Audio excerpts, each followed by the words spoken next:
Yes, good evening. It's Lynn Johnson here. And it is this day of our Lord, August the Sunday, August the 2nd, year of 2026. The title of this video, as you would notice below this screen frame, is Christ's Second Coming. Out of the closet, perhaps. Now, folks, I'm going to make this somewhat serious. I'm going to treat it with the dignity that a topic of Christ should be treated. However, perhaps a little lighthearted, not whimsical, but and as well as that, entertaining. Now, I'm going to bring up, as it says, Christ's second coming out of the closet, perhaps. I make no claim or pretense that I am the second coming of Christ. I make no claim to that. But I would like to say that at any given time in the world, there are possibly several thousand people that are making claim that they are the second coming of Christ.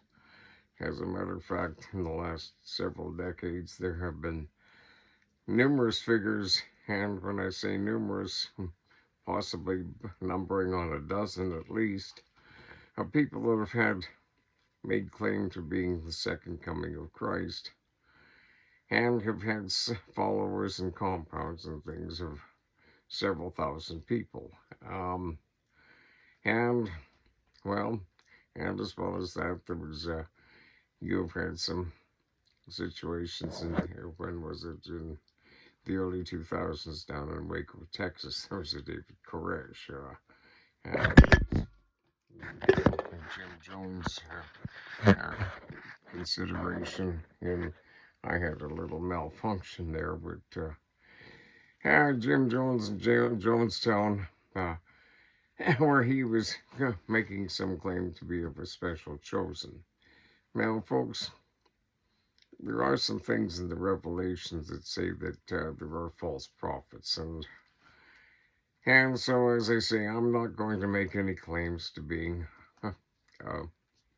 the second coming of Christ. However, I am going to give you some similarities in my life, or some coincidences that have made other people start to speculate that I might be.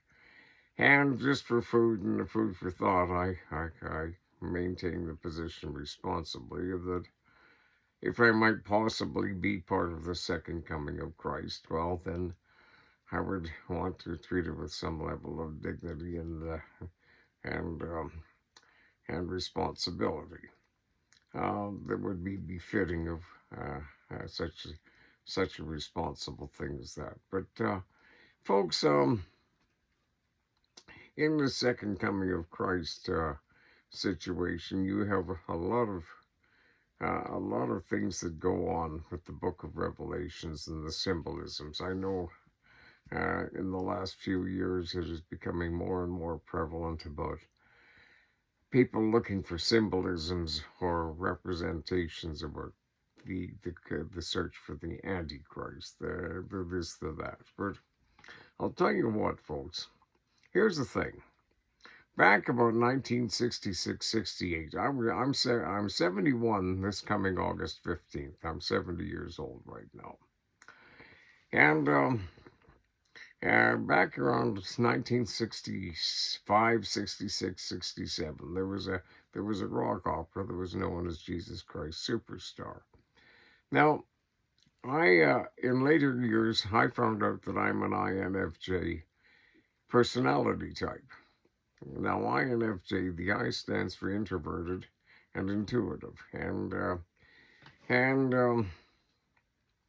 F's and the J's, they're, well, you look it up, but go and Google on YouTube. But an INFJ, we're 1% of the population. We are the smallest percentage of the population of all of the 16 major personality groups and types in the world of the Briggs-Myers classifications. And INFJ personalities are referred to as the God conscious people. which ran concurrent to once I found out about INFJ personality types, and I realized that it fit me to a T for some things over the years. But um, with the INFJ, we all apparently have a sixth sense. It has to do around intuition and the fact that our minds are wide open and we're defenseless against feeling the feeling or the emotional makeup or the headspace that somebody else is in, either a person or a group of people or a crowd or a large crowd or the collective group of the planet or the universe, I guess, depending on how fine-tuned your talents are. But you can feel a person's head across the room, across the city, across the planet.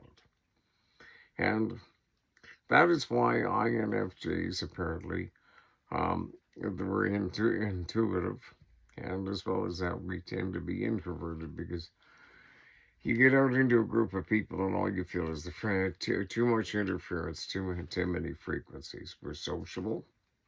We're like small groups and a little bit of control about it, but as a result of it,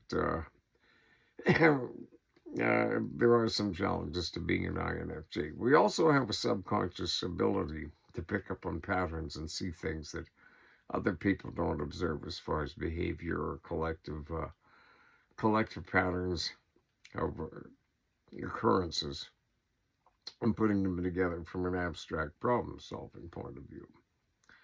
And we are invariably, in an uncanny way, almost and somewhat disturbingly, almost always correct. So, and as well as that, there's a lot of INFJs that over the years had been misdiagnosed and miscategorized as paranoids. And we're not paranoid. It's a case that we do feel and we can tell when there's something up or something's going on. And it has been found out on a recurring basis in the psychiatric field of people that have been misdiagnosed as paranoid schizophrenic when in fact they're INFJs and they're not being paranoid, which is the suspicion that people are conspiring against you or scheming on you, when in fact they're 100% accurate and correct because of their intuitive mind reading abilities. People that have been specialized and trained by the CIA, CSIS, spy agencies, police departments, as far as scanning or foreign secret security things, as far as reading people's minds, remote viewing, stuff like that. INFJ personality people are highly sought out in order to yes, do scanning and remote viewing and read the minds of people across the world for the sake of security issues or whatever, or corporate. But aside from that, well, at any rate, folks, how did I basically come up and go to the bother of compiling these similarities that make others possibly consider that I might be the second coming of Christ? Well, I'll tell you, when I was about 11 or 12, other kids started calling me Jesus Christ Superstar and stuff. I had been on student councils and things and played on sports teams and it was one of the good kids sort of things, and I was always one of the ones that were being precautionary. No, we shouldn't do that. And I was taking the mature voice when the rowdies wanted to go ahead and do something, and I was always a stick in the mud. But at any rate, I took off into the world thinking that I was going to possibly be a writer or a politician, or I didn't really know, but I thought the best thing to do would experience as many walks of life as possible to find out. Which took me through some university, took pre-law, and decided I didn't want to be a lawyer, but to have my business and contract law classes, and studied some other things, and uh, 6 credits short of 3 degrees, but never finished them off because it just wasn't there. I didn't find myself, I guess, at university at the time. But it came up to 1982, 1984. And all of a sudden there was a change in government in Saskatchewan and the Conservatives got in.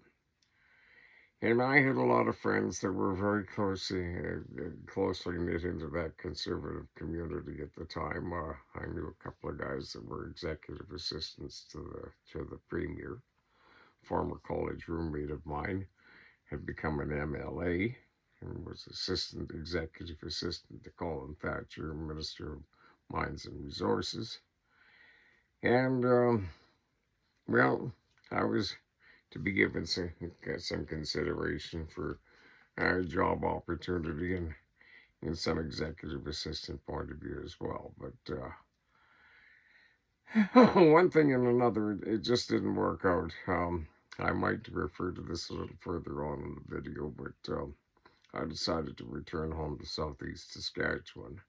And I had, by that time, amassed a real estate portfolio and had been a real estate agent and had worked my way up to junior management with the largest oil field service corporation in the world, Industrial Halliburton, the company that drained the oil patch, and had some technical certifications and certificates and like that, and in hydraulics and hydrostatics and some of the supporting mathematics around that, as well as that.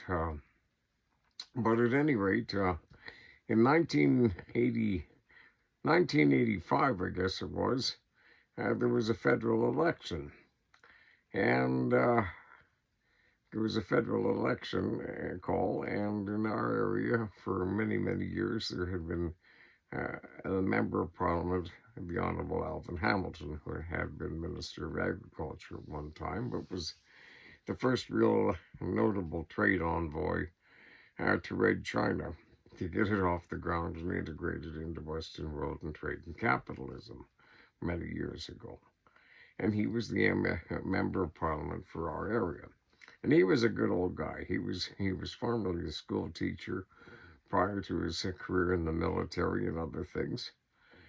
And he was a polymath. He had a broad interest in many, many things. And even though I was from the other camp back then in Saskatchewan, there was the down the left-hand side of the province and across the bottom was known as the Big L. Those were the Liberal constituencies, and they would trade off from time to time. And in 1985, I threw my name in the hat to run for member of Parliament, just on a lark, because I was interested in serving, and I had some good, strong contacts and blue chip sons and daughters from around the world, and into regional and economic planning and working with big numbers that I had become used to with the largest oil field corporation in the world, and there's a background in real estate. And so, that being the case, I lost my train of thought there. Well, it'll come back.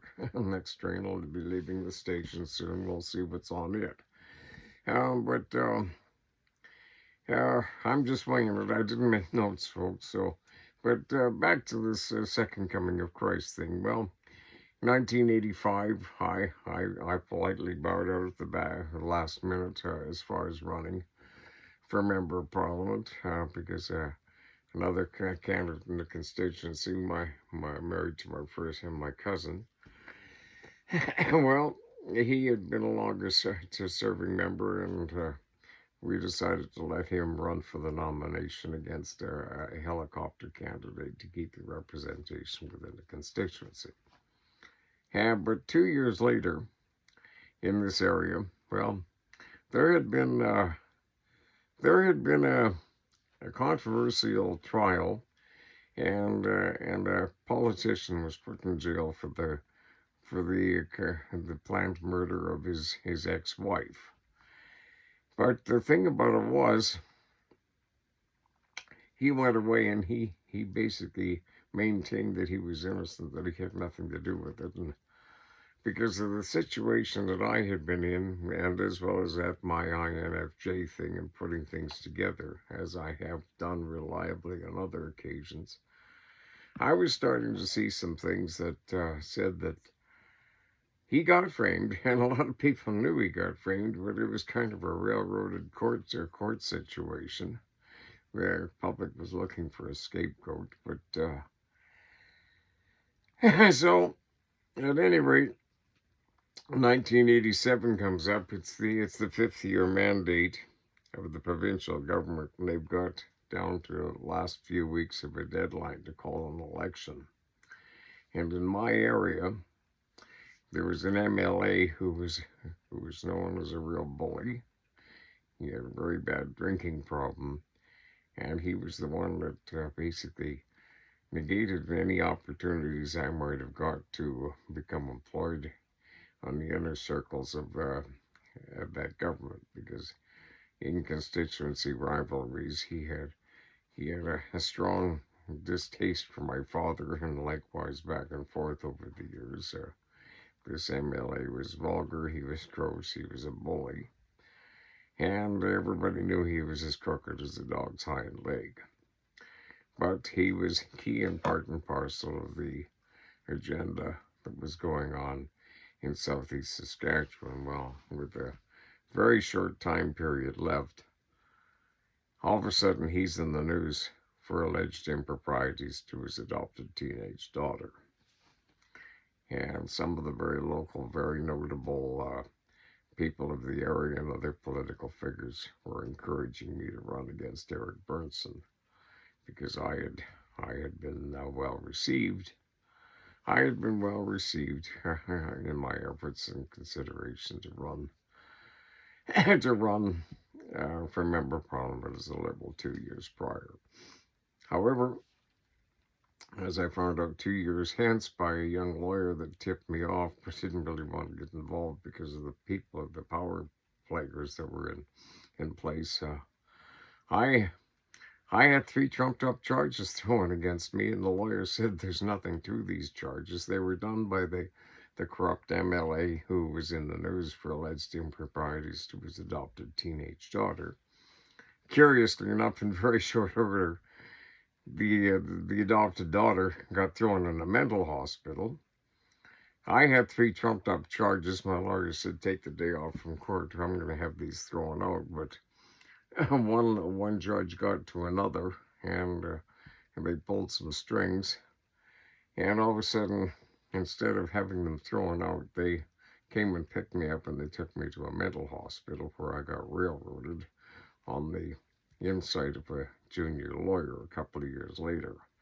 But I couldn't figure out what had happened, but I got thrown in a mental hospital on 3 charges that held no merit and were totally concocted. The RCMP officer, who was a friendly acquaintance of mine, he was apologetic when he was laying the charges. And as well as that, a couple of years prior, I had lost a truck driving job in a trucking position, where the boss's son had rolled a truck on a 24-hour driving suspension, and to save the father from an $80,000 bill for a ruined truck that there would have been no insurance on, plus his son would have lost his license, I was working for that trucking company. As we found out later, what he did was he had the MLA, his buddy, his buddy's first cousin as well, who he was tied in with an oil company on, pulled some monkey business so that it was all rubber stamped that I had been driving the truck, and all of a sudden I had to be let go from the trucking company, and other people were asking me for safe driving reports when I had a spotless driving record. So I came out of that mental hospital and they had me all doped up, changing the furniture in the blind man's living room. And my my my my nice little house and my investments that I had to serve as far as cash flow to keep them going. Well, all of a sudden I couldn't get any work. And I had to sell off my properties and moved home with my folks. And, well, the word had been put out. It was the poison tongue. And the boss's son, well, he went on to basically do financing and get into drug dealing to basically keep all the factory operators and everybody coming over to his trucking company so that they were always getting their little bag of sniffy stuff to blow up their nose come payday.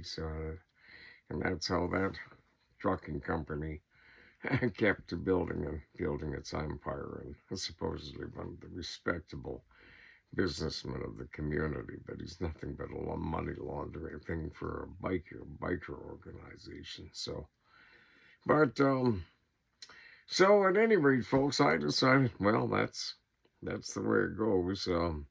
So I decided, fine, if people want to think that I'm crazy, I may as well capitalize on it. So at that point, I decided, fine, people want to think I'm crazy, and some people think that I might be the second coming of Christ. Well, I'll leave them something to think about. So I came up with this little thing, and it said to something to the extent of, my name is Lynn Johnson, born in the middle of the night at 7 minutes after 11, in the middle of the month, in the middle of the season, in the middle of the decade, close to the middle of the century, in the middle of the continent, just 90 miles from the geographic center of North America.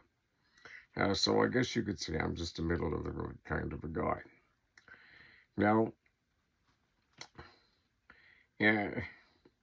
at 7 minutes after 11, if you check into numerologies and that, born August 15th, 1955, 7 minutes after 11. If you start checking a lot of numerology things with mine and reduce them down to the numbers and all that stuff, 3s, 6, 9s, 27 show up a lot, 11s, primes, power numbers all over the place.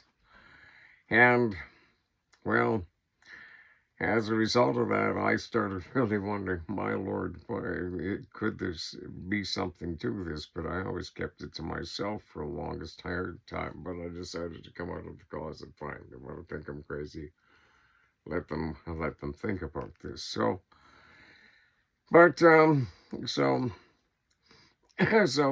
Jesus Christ is just a second coming of Christ is just a middle of the road kind of a guy. Well, just like the real Christ, I am a Gnostic, in the simple element of looking strictly for the truth, and which means that I abide well and have lived in the United Church and grew up in the United Church, then went over to the Anglican Church and basically abide and coexist with the Catholic assemblies, and as well as that, I have attended other church assemblies at times, just to share the goodwill and the fellowship of woman and man, and why not? So there you have that. I'm a middle of the road kind of a guy. But here's some other things. Jesus Christ was supposedly going to come back by some prophecies that were notable back at the time. He was supposedly to show up in 88. And I kind of came out with my first blurb. I was 33 in 1988. Christ died at the age of 33. Would it not be sensible to kind of come back out as far as the blurb at the same age that he left? Who's to say?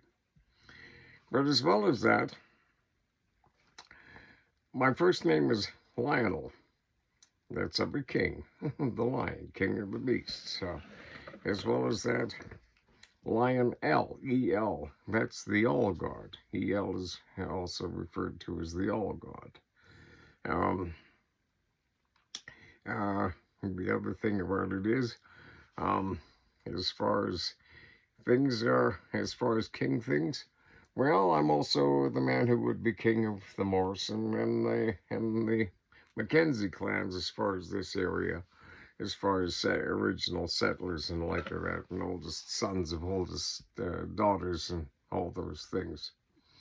And then as well as that, as far as other notable things about August the 15th, the largest peace festival in modern history was held. Its first day was August the 15th, 1969, and that was known as Woodstock, and they associated with peace like the Prince of Peace. Now, other things, Matthew 24 says that the second coming of Christ will be noted and being indicated by a streak of light from east to west in the sky. Well, in 1996, the comet Yakutaki, first time that we had recorded it in history, came through, was a comet, and that was in 1996. That was around March of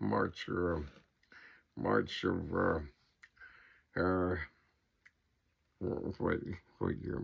85, thereabouts, and 95, March 95, and but then they noticed the trajectory. It had come through before. It was every several thousand years. It just hadn't been noted before in our recorded history. And then a year later, the comet Hale-Bopp in 1997 in April, a streak of light from east to west in the sky in the evening and in the early morning. And on both those occasions when Yakutaki came through, there was a notable thing as far as the toxic waste incineration project that I was opposing, and as a matter of fact, had the local investors that were trying to save money, and something was going to destroy the viability for food and fit food production for millions of acres to keep it on track for the sake of their investment. Well, they made up some more lies, and I got thrown in a mental hospital again. And the head of Greenpeace said, "Don't worry, Lynn, if you haven't been thrown in a mental hospital for opposing an environmental project," he says, "you can't consider yourself an effective environmental activist."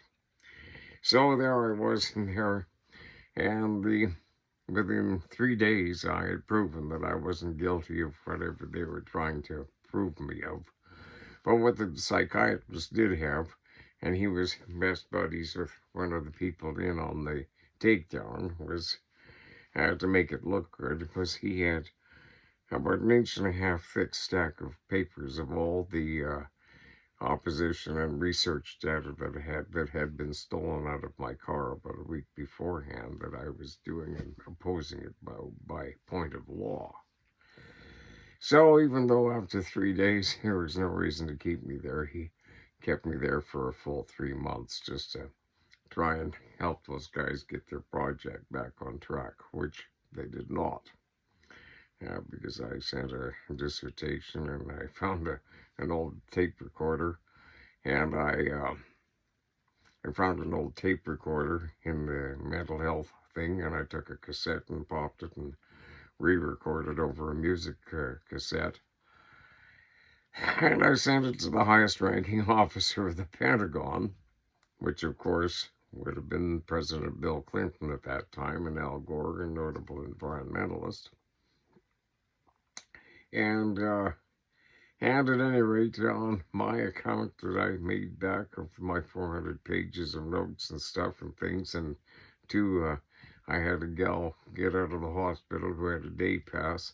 She brought me back 2 thick scribblers, and I hand wrote out and filled up the 2 scribblers, sent them in one package, sent the cassette in another to President Clinton about why it just didn't seem like a very good idea to me, this toxic waste incineration project where the fail-safes on the incinerators were at the wrong end and they would be filthy, and well, at the research that I had compiled and referenced that they looked at, they canceled the whole Continental project. So, but nonetheless, I came out and I had my university experiments canceled, and the psychiatrist, even though he knew I had meetings down east with investors, he wouldn't let me go to them, and that sidelined and scuttled my ionization and air treatment things that were showing the most successful results in increase in feed gain conversion ratios in feeder hogs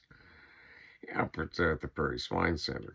Two experiments in a row, the most notable increase in feed gain conversion ratios. But back to this thing about the streaks of light. Now, just recently, we've had another thing come through, and this one, by its trajectory or lack of trajectory, it is the first time in this universe, and that's 3I Atlas.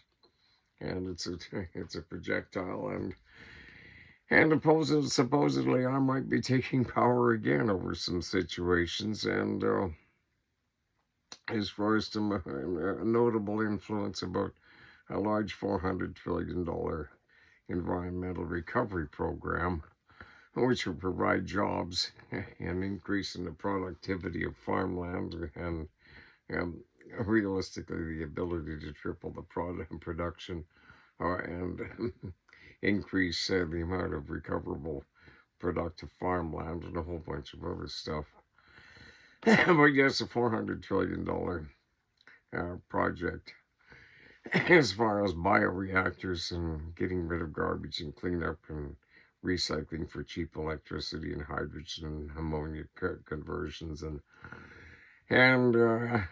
mass electrolysis things and desalination plants and vertical hydroponic grow ops and repurposing some things. Here was a very large comprehensive report, and of course it curiously, because it was making such a change that it was derailing things like Agenda 21 and this global warming presupposition that they have, which is totally flawed, because global warming is still on the way up, and their models don't work, and that's being proven now. So all of a sudden they're finding out mine will work and that, so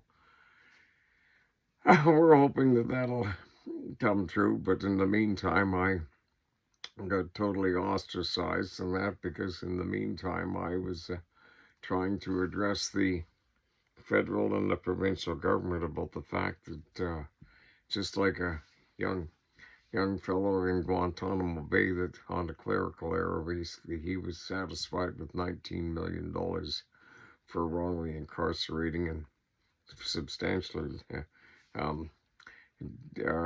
hindering his lifestyle when he spent time in Guantanamo Bay. Well, same thing with where I got railroaded on these falsified charges back in 1987 and before. I should have many millions coming as far as lost opportunity costs and a whole bunch of other things, and it can be easily proven. And because the truth of the matter is, I pretty much know who framed that politician, and well, as a result of it, folks, I still have a high IQ, but I had a blue chip resume. I had totally every reason to be having an opportunity to be employed in Southeast Saskatchewan, except some guys got nervous about the fact that, yes, I probably did know exactly who was up as far as the drug dealing and the payoffs and the frame up of who basically killed the politician's ex-wife and framed him for it. So many millions there, but they don't want to talk about that. And as well as that, on a very large scale of things, multi-millionaires and oligarchs. At this time, I've got some of the Fed bankers, and I've got international trade commissioners and international bankers that are getting ready to write checks for many billions of dollars worth of proposed projects that I put out the overview for, and if those ever do come through, I will be a very comfortable guy. But at the same time, after seeing and slugging it out with that, and suffering car chases in the night, and being vilified, and of course, because because there was a political connotation to it, as far as some of the naysaying and the interference as far as local governments and that, and federal and things over the years from me having my say. In the attempts of throwing me under the bus, there has been some horrible, awful rumors about this, that, and the next thing. Like, for example, if you can believe it, I discreetly and in a very unembarrassing manner tried to settle some things with a woman that had some very strong, loving feelings towards me and me vice versa. But I was trying to be discreet about something, but at any rate, she took offense and came right unglued on it. And all of a sudden, I got charged criminally and all the evidence was there, for proposing a celibate, heterosexual, Christian, respectful courtship and marriage. I was criminally charged for it under harassment criteria. Now, under harassment, there has to be an element of fear for it to be harassment. Right in the woman's statement, she said she had no fear of me as a result of my actions. Nonetheless, the charge got laid.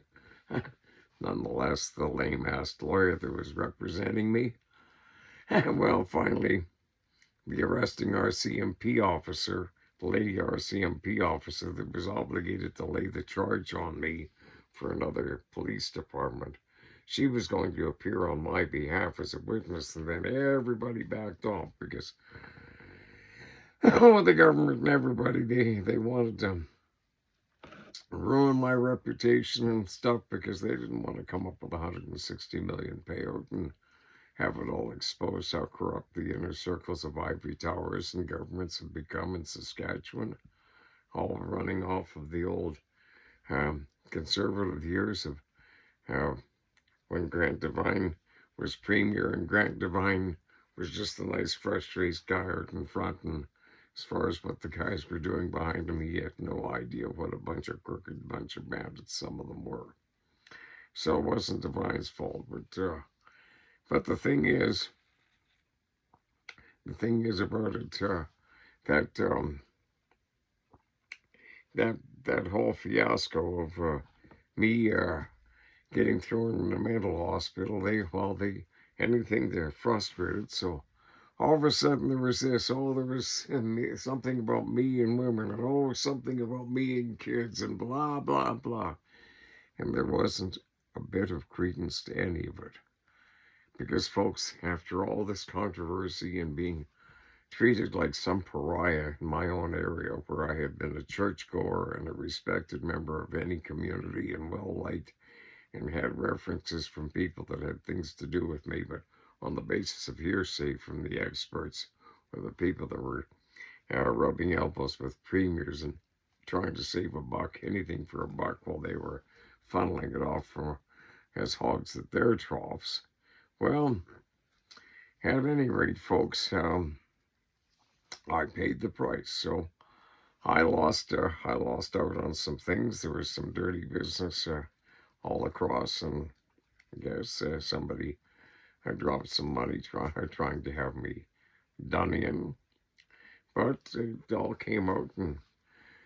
But in the meantime, folks, there was other things, like in the years past, I was offered association at arm's length with Her Majesty's Secret Service because of my INFJ thing, seeing patterns, seeing indicatives, analyzing the psychologies of things. Well, folks, I pretty much come up with a scenario that had shown exactly what had happened and what the motives were the night that Lady Di was killed, and it totally exonerated the royal family from any suspicion of having anything to do with that circumstances that night. And there was something very nefarious going on as far as Doty and them, and what I disclosed at that time.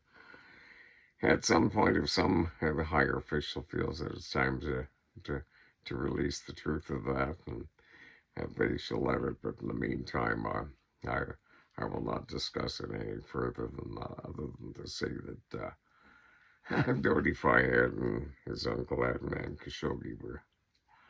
I had some personal plans as far as once they took Lady Di and took her off into the night, and she would have ended up in a real surprise to where she was ending up. But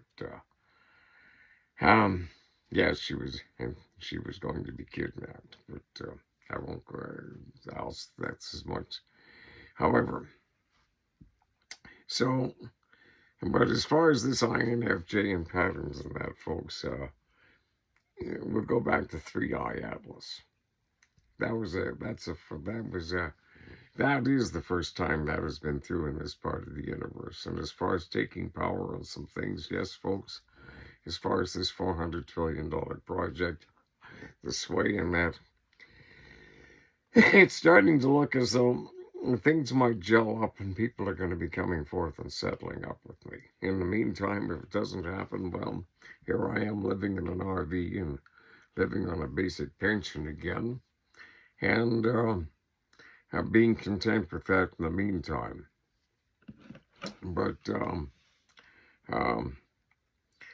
but as far as other things, well, there's the streak of light from east to west, and each time I was into a power change, east to west. So there's some more symbolisms, but my first name is of a king, my birth sign is of a king, and as I say, I'm also the man who would be king of the Morrison and the Mackenzie clans of these areas. So, and my last name is of a king, King John.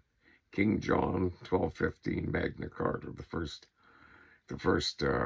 charter on Western civilization, and a step out into the common man, basically acquire and have and make his own decisions.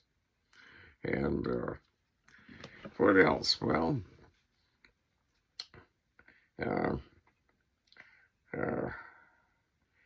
well, I think that's enough. But so there's the symbolisms that I've got going for me that say that I might be the second coming of Christ, as far as people look at all these numerologies and the 3s and the 6s and the 9s and the power and the king numbers. And folks, over the years, I just kept all this to myself because I thought, well, what happens if I really am the second coming? So over the years, I dealt in general terms. Yes, I'm a generalist, so I was into general knowledge. I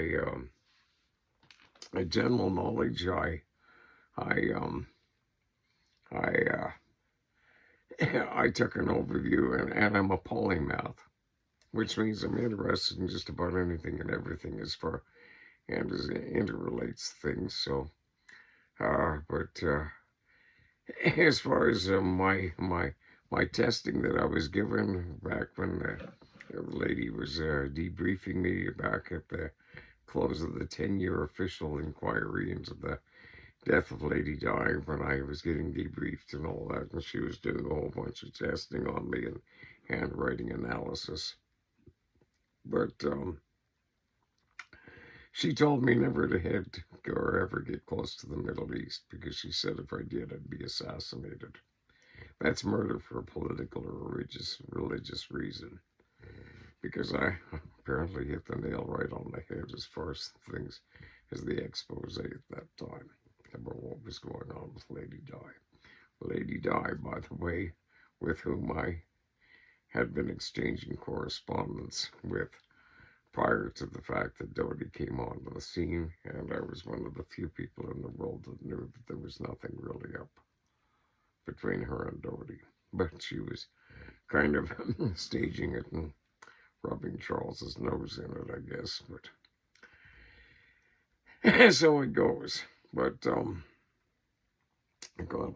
bless Lady Di. and we all still miss her very much. But so there you have it, folks. I've got all these symbolisms about things why I might be the second coming of Christ. But I'm going to qualify that. Do you know what the definition of Christ is? The definition of Christ is the divine light of love that is thread through the heart of all mankind, and womankind, of course. But it doesn't refer to the human form. So, and Christ in the definition has other things, as again, there are numerous people that are Christ-like, or try to embody the Christ thing, or basically, and Christ was a man, Jesus Christ was a man that came down and decided to approach his life by living in unconditional love. As well as that, he was a Gnostic. He lived with the Essenes. He hung out with the Hindus, the Buddhists, whatever, the monks. He was looking for the truth. He found it. So, but he had ascended, and in some regards, in 94, I read a book called Bring Us to the Dawn about accepting the implant for the heavenly beings from the Pleiades. And that is mentioned in the Bible. It is also mentioned in other ancient writings and that by the as being in the Pleiades in the Bible. The Mayans speak of the Pleiades. It is referenced in a couple of other ancient civilizations as the place where the heavenly beings come from. And old ancient writings are showing that we have been visited extraterrestrially many times. Our DNA has been shown that there's been engineering and breaks in it and abrupt changes that would happen by natural evolution over the thousands of years that shows we've been genetically engineered and modified and re-engineered by extraterrestrials. So, as far as my situation, a lot of people speak of a group called the Illuminati, and some of the people that look into it, they say it's a race of reptilian lizard extraterrestrials that came and are running this earth. And to some extent, you've seen that pyramid with the eyeball on it, on the back of the $1 bill, the American $1 bill, the whole bunch of things. In some regards, well, in 1997, when I was conversing and corresponding with Lady Di, one day the screen went dark, and across the bottom of the screen was that Illuminati thing. And it said, take this oath, and I never took the oath, but I never acknowledged it as taking it, but it registered in my head, and as soon as it had, all of a sudden the television started buzzing really loudly, and I was feeling a scalding sensation in my frontal lobes. And the Pleiadians, with whom I had been speaking with and telepathically in touch with for a couple of years, they said, look away from the screen, and I did, and then the television stopped buzzing. And 3 weeks later, the television, basically, it gave up the ghost. But the thing in the meantime, that scalding sensation didn't go away for several weeks. And all of a sudden, my head got filled with a whole bunch of harassing voices, and one thing and another, and it turned into a game, or no holds barred thing against psychic warfare. And what I knew basically about psychology, keeping it simple, based to reality is one extreme or the other, hot or cold, up or down, or the temperature, cold or hot. It's all on one plane of reference at different points and the varying things.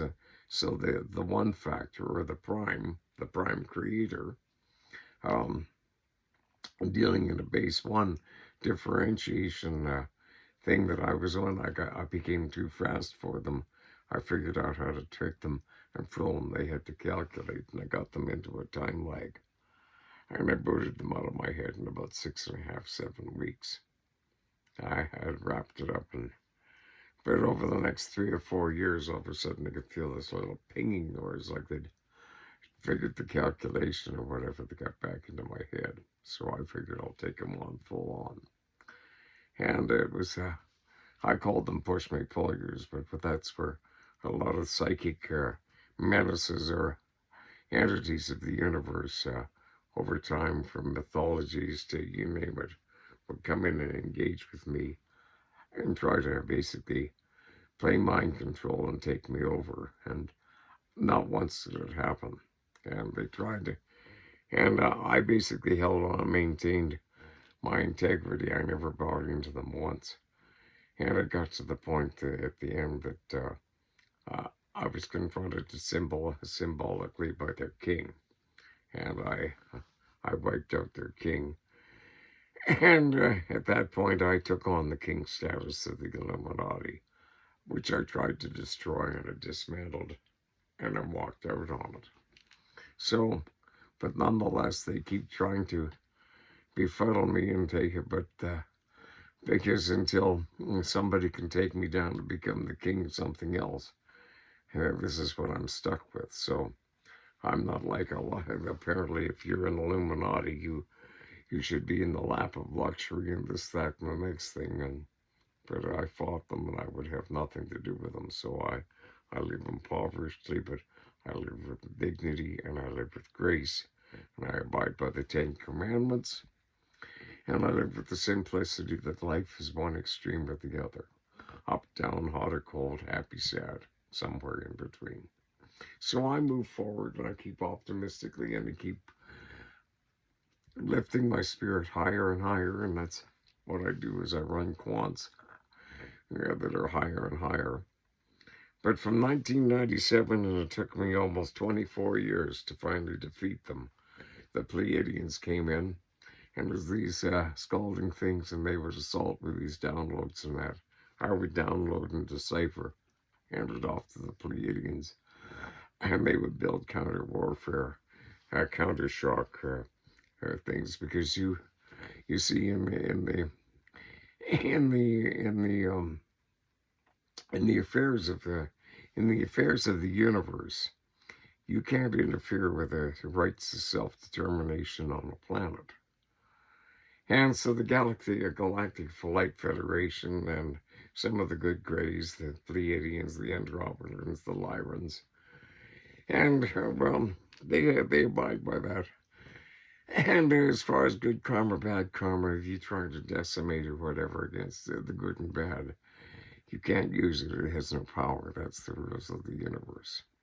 But the Illuminati had figured out a way to, on an inverse function, to get over that. And I overrode that. And basically, 3 or 4 years ago, with these, I would configure the quantum charge and the configuration. And the GFL and whoever in the spaceships and the Knight Templar that came to me telepathically from outer space, because they got tied down and got infiltrated by the Illuminati in 1776.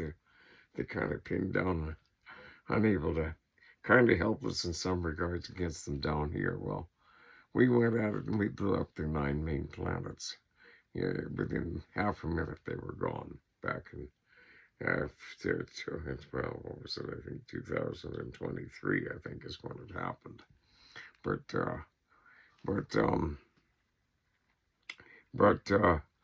at that point, it's been on the wane and had dark energies losing the game. But let's get back to the second coming of Christ.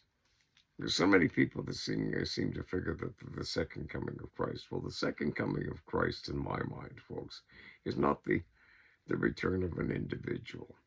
What it is it is the collective uplifting of mankind in the spirituality of the Christian thought.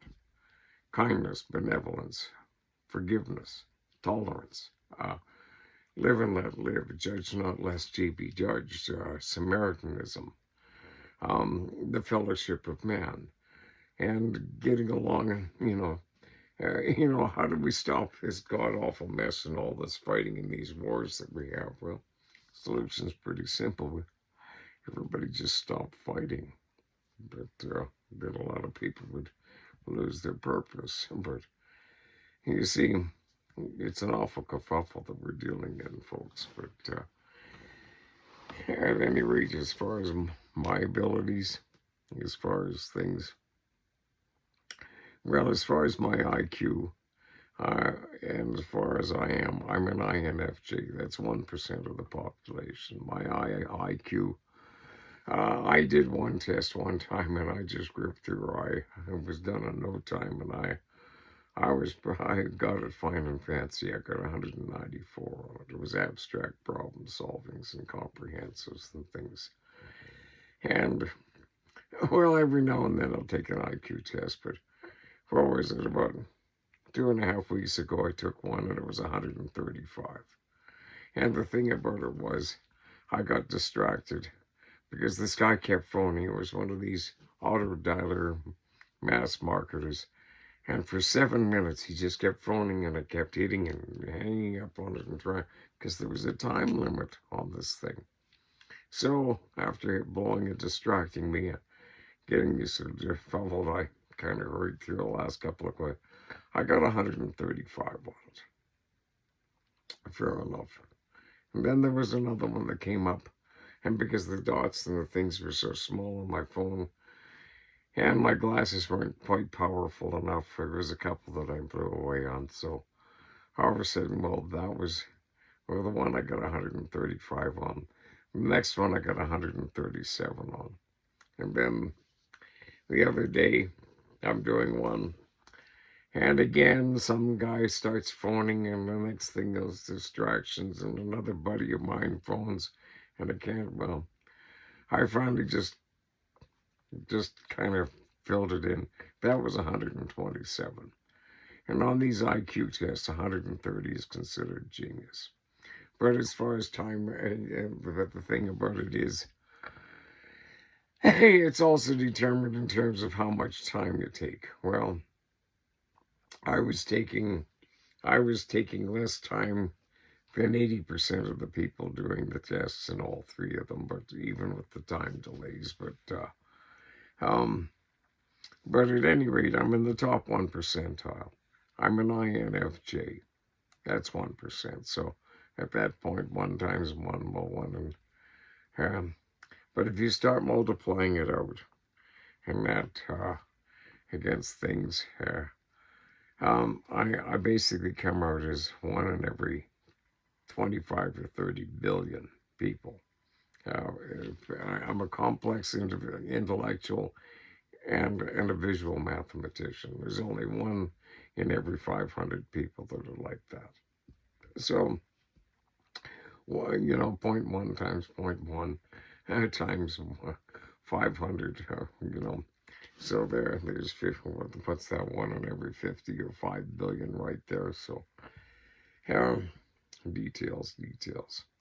At any rate, folks, as far as general knowledge and that, I do okay. But if I was to turn this into a charitable thing where I would ask that to basically have some people help me dig out of this mess, that some oligarchs and some very wealthy, powerful people that shall remain nameless, whose initials, well, I won't even go and be that obvious, but here's some guys that are supposedly pretty big operators in this world right now that are into environmental issues and a whole bunch of stuff, but and their processes, which have been proved to be unscientific, unsound, and not contributing to global warming, but they've got billions of dollars of momentum in their favor, and if they lose their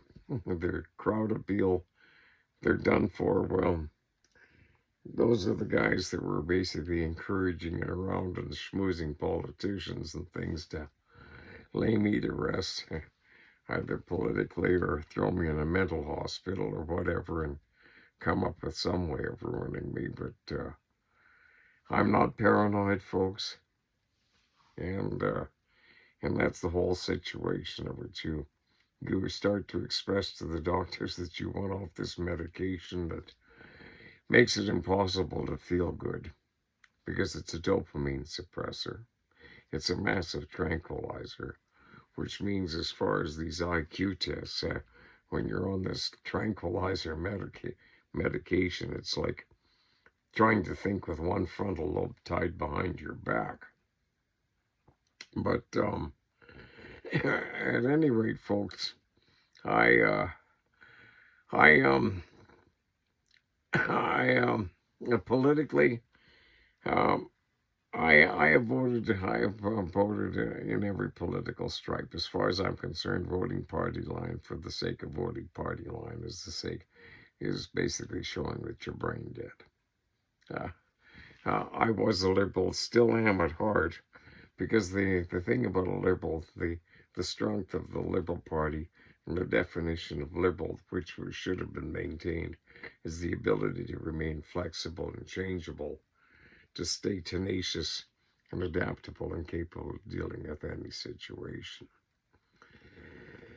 Well, our liberal government, our party in this country, has allowed the pendulum to swing too far, so that the small percentage, small interest groups that they pandered for when the vote count tally got a little too close, they put too many stringent things in that, well, as I say, it's gone from the sublime to the ridiculous. So, and no, I don't support the conservative government right now, primarily because of its leadership. Because the truth of the matter is, back when the leadership was the close executive assistant, career pandering executive assistant to the prior Stephen Harper Prime Minister, they were both personally responsible with stealing some academic intellectual property from me that I was faxing to Michael Ignatieff as a Harvard law professor. And there were very significant calculations as far as time-space function and an exact calculation for pi.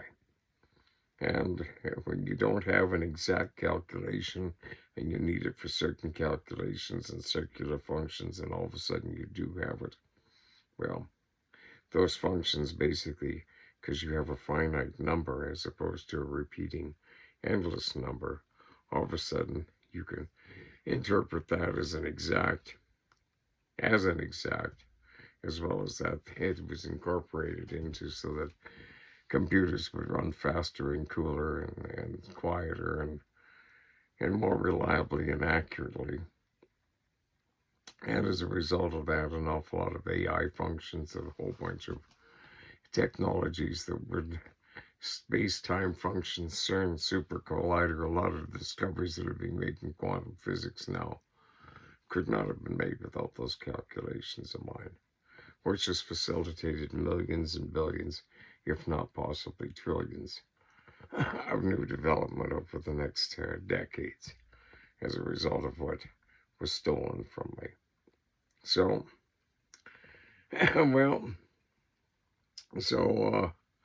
and trying to hold it into account from that, well, of course, you get stonewalled and you get thrown under the bus. So, am I surprised or ashamed of the fact that at the age of 70, after having a fairly productive life in blue chip and associations, to be looked upon as a mentally crazy person? No, I look at it from the fact of why it's being done to keep me down, to keep some hogs at the trough and some other people in positions they don't deserve. They're too corrupt to be out of, otherwise they'd be in jail. So at any rate, folks, that's my story and I'm sticking to it. But if I was to say that I would like to have a crowdfunding thing to get some things going as far as bioreactors to burn garbage and that and create power and things that would, well, because the number one threat to this man's survivability right now is toxic waste, sewage, and landfill garbage. If you take everything that's burnable, which is toxic waste that's burnable, sewage that's burnable, and landfill garbage that's burnable, well, basically, if you burn that in a low oxygen burn, it's non-polluting, it's self-fueling, and you can take that heat, and you can and the byproduct of this is pure sterile carbon, grade 5 diesel that can be used in any diesel motor right out of the tap, and pure potable water. That's all you get from all this talks, and pure sterile products. You can take the carbon, and you can use it as a coal substitute at a CO2 gain, which falls in with the formulas and the incentives and the curve against global cooling. And at that point, you can take the carbon and put it into a furnace and basically turn it to heat.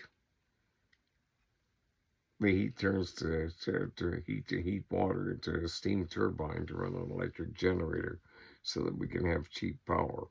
China these days, on this process I've just explained, produces 28 gigs of power out of the power plants by burning carbon that has been built from biogenerator and pyrolytic plants burning garbage. If we burned all the garbage in Canada that's being released into landfills present day, our released atmosphere would be 2 degrees lower as far as global cooling.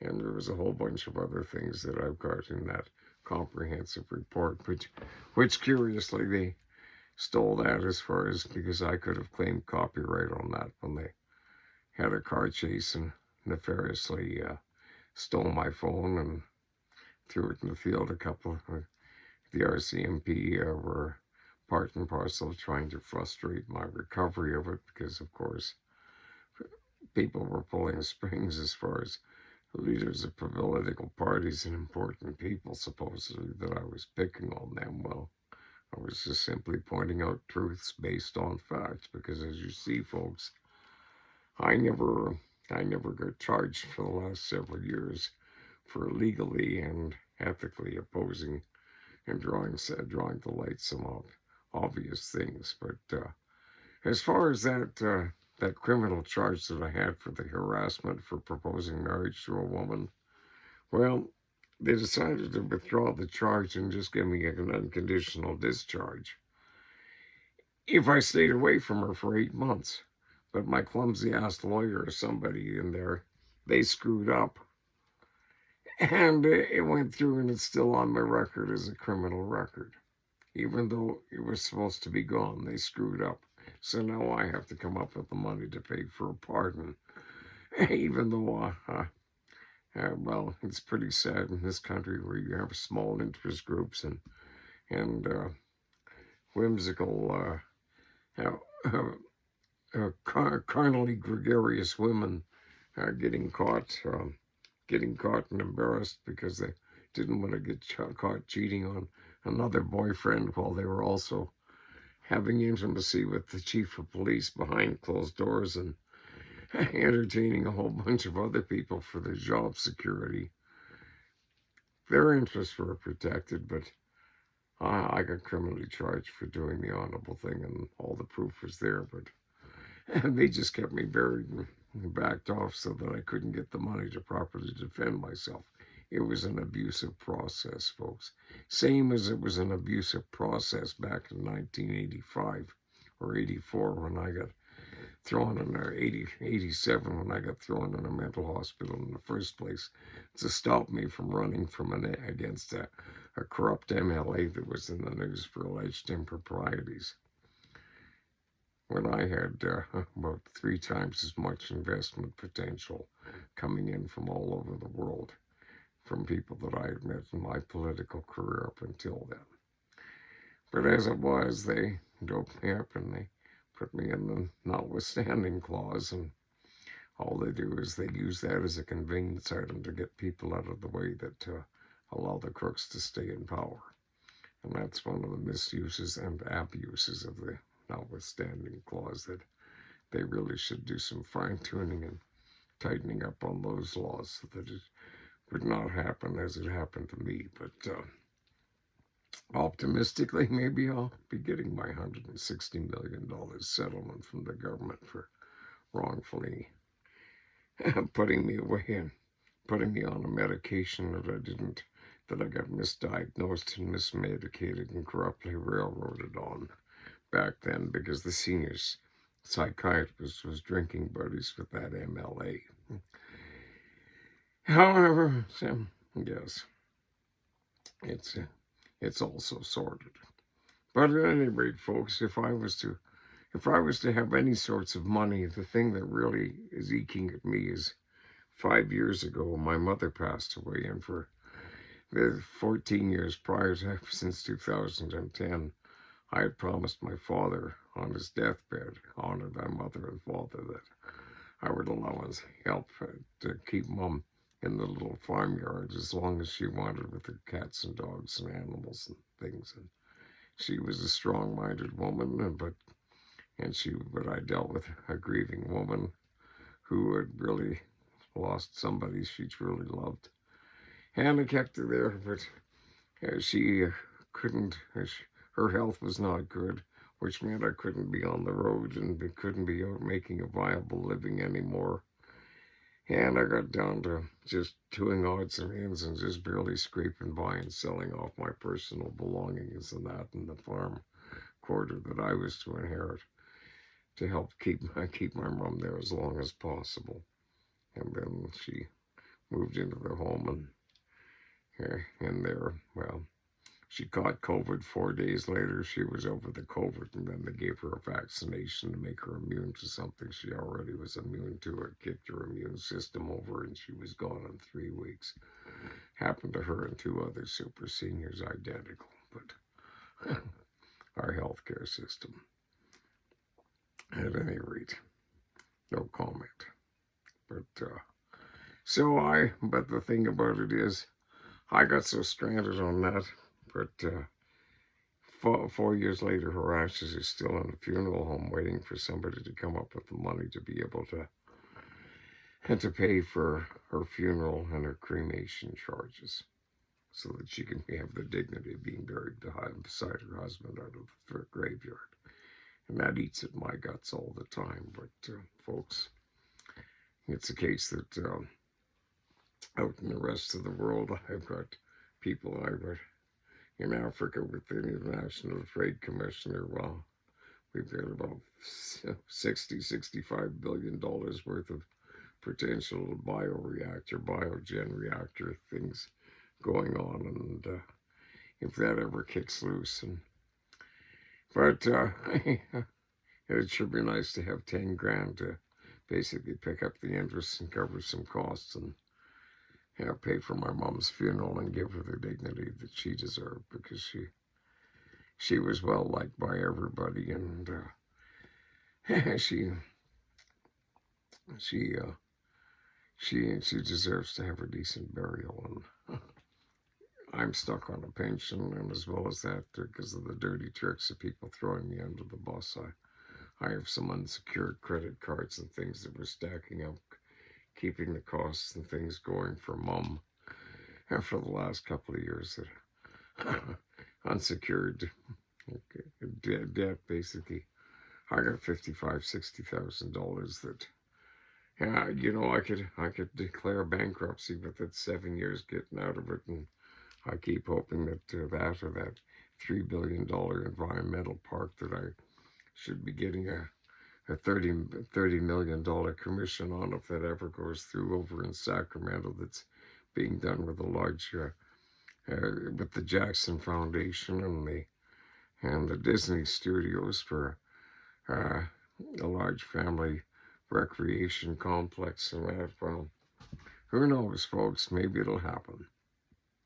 But in the meantime, the second coming of Christ, well, for all the people that seem to figure they might be potentially having a second coming of Christ, well, if you embody God's love, which is the thought of thinking in terms of something accepting and inspiring and in terms of gratitude and something beautiful, and in terms of something loving, well, you embody those things together in a passive, accepting, tolerating, tolerant regard, and then you feel God's love.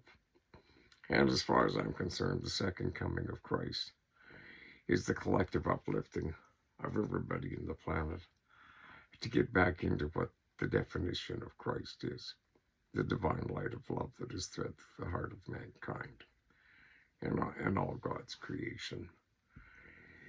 And we are all born with the potential to love, but the thing is about the Illuminati and love and fear and that the commodity of the universe, folks.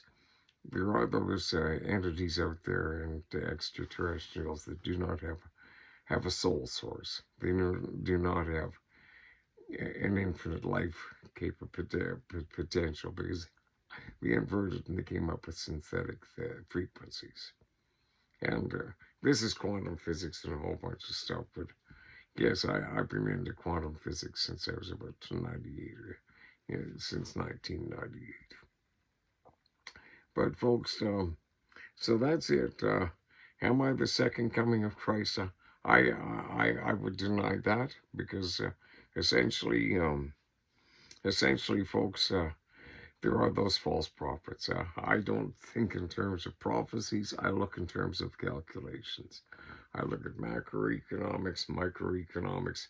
I look at human behavior, the settlement, the prevailing base psychologies and things that create political realities and outcomes consistent with human nature over the histories and centuries, and that's what I work on. But I'm always correct, it seems. But as far as the long and the short of it, folks, I think as far as second coming of Christ, if we all got into it, because that's what I do with my quantum abilities with Pleiadians, is I run thought cycles that neutralize evil and unfortunately, out there in quantum shock land and that, we've blown up reading spaceships that were coming here to levitate and take away humans for slavery and for butchery, for food, but those lizards, well, and the commodity is love. And if a person is fearful, they're losing their love capability. They're operating on lower frequency. And that's the commodity. In order for those lesser or those dark energy aliens that evolved and got looped and victimized by a dark energy loop cycle, well, they basically can't have eternity without basically sucking the love out of humanity. And so what we're doing is we're turning it back. But about 3 or 4 years ago, in this part of the universe, yes, this part of the universe, about 500,000 years ago, the Illuminati, the lizards, came into this part of the universe and started raiding with brutally destructive frequencies and things and blasts that we built counterblasting technology to in the last 23 years with the Pleiadians, through me downloading and handing it off to them. And as a result of that, in the first time in 500,000 years, we've got them on the wane, and the heavens kingdoms all over the multiverses are coming back, and we recovered and reset planets and cleaned the dark energy people out and the influences all over the universe. I've maybe had 7 or 8 dreams in the last 29 years since I got nailed by that energy thing, because I was in touch with the Pleiadians, and at night, well, for years I would nod off and I would be flying in spaceships and we would be recovering planets and things. The origins of me, my personal home planet, as far as I am originally from, in my many reincarnations, is from the planet of the Golden Lions, and it's 187 million light years from here. And it's similar to Earth. And but over there, there's one Planetopedia. They build everything with light. And well, I've got inventions and things and stuff, but at any rate, folks, as far as branding, well, you know that if it's used properly, there would be those that would be quite enticed to go along with somebody coming along that has a viable shot at being the second coming of Christ. I make no claim to be him, but if everybody figures that. But that's the other thing, folks. I'm the head of the 144,000 of the book of Revelations. I am a star seed. I'm one of the chosen ones. I am the head of the 144,000. And the thing is, folks, I'm not going over there. I'm not going to the assemblies of the 12,000 and 12,000 tribes in the Middle East whenever it's supposed to happen. And they say it should be within the next few years or whatever. But the thing about it is, folks, the book of Revelations, it's as simple as this. If everybody are players on the stage and you all take the script and you all stick to the script, it's going to come out as the play would be written to play out. And that's our book of Revelations. And that's what's happening right now. So rewrite the script. That's what we're trying to do. I and the 144,000, we're all telepathically hooked up and connected. And you can tell because you can hear my head clicking and popping, and sometimes the little cassettes of information that come in that fire off instantaneously and that, and my head is like a grand switchboard. But I'm not mentally ill. The psychiatrists, they want to just get at me and dope me and carve me up and scrape my bones. But the thing about it is, Edgar Casey heard voices. There's clairvoyants. There's people all over the world that make a good living and consult. But in my case, because you got some pissy asshole drunken MLA who's dead now, they're trying to save his reputation, $160 million. It should be settled up with me in fair play in Saskatchewan. They'd rather do that when I could be turning billions. But if anybody's interested in branding and doing things, well, I can sing like Tennessee Ernie Ford and things like that, and can write song lyrics, and I've been in tops and sales, and I speak truth based on fact, and but I'm not going over to the Middle East, and as well as that, I don't have a passport. I won't take the vaccinations, so I can't travel abroad internationally, so that just suits me just fine. So the head of the 144,000, me, I'm not going to the Middle East. We're changing. Maybe what we'll do is we'll have 144,000 people get together in southeast Saskatchewan and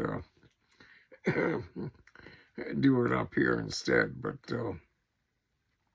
at any rate, so folks, like I say, my contact information is down below. If you want to throw a few bucks my way to help me cover my mom's funeral, I'd sure appreciate it. Because it's funny how up until a few years ago, when you started saying, excuse me, but I've got the evidence that says you guys owe me a lot. Well, all of a sudden, the government, well, I can't get a senior's place because all of a sudden there's something about me and something about women and something about children.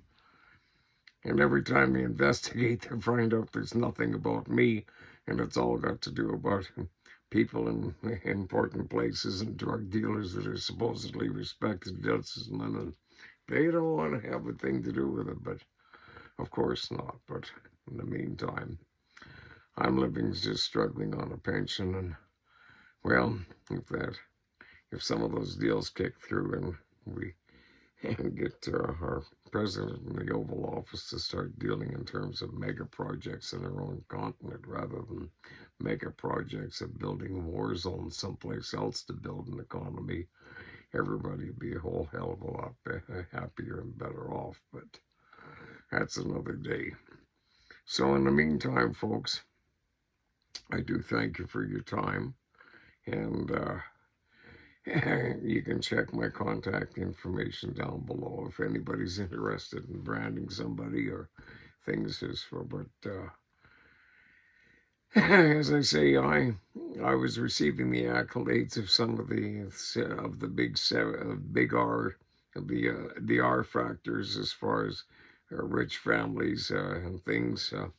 As far as my environmental idea as being a better alternative, but unfortunately there was the egos of some guys and things that were hoping that they would get all rich and more famous from having stole my academic and intellectual properties, not to mention another one that on a debit card thing and a cryptocurrency thing that I put out and I handed off to one of the top banking CEOs in the continent, and it got hijacked. And basically, within several weeks, a friend of mine says, "Lynn, you got to see this. It's the greatest thing you've ever seen." And I went out and saw this release on YouTube about it, and I realized that was mine. And except that, well, I couldn't prove my copyright because I'd had a car chase and ran ragged and picked up by the police on false pretenses, and only to have my phone stolen so that they wouldn't have to settle up on that one for millions and billions. Yes, folks, I can prove all of this.